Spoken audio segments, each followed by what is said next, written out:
Hello everyone मलाई चाहिँ सर्दी जाति नभएर है स्टिम गर्नु आँटेको सर्दीको लागि र मैले त्यो विक्स ट्याब्लेट जुन चाहिँ स्टिम गर्ने हुन्छ त्यो पाइनँ र त्यसको लागि चाहिँ त्यसको रिप्लेसमा यो विक्स चाहिँ मेरो नर्मल विक्स चाहिँ यसरी हट वाटरमा यो विक्स यसरी निकालेर हाल्दैछु।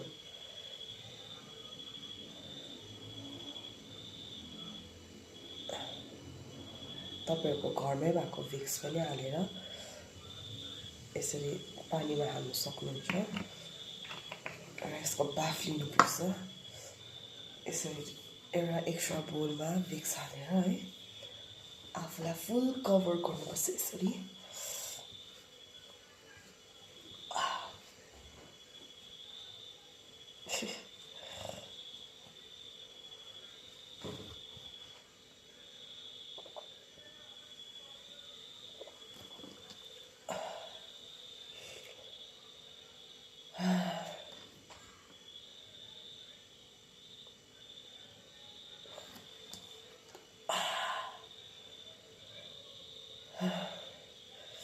सन्चो भयो।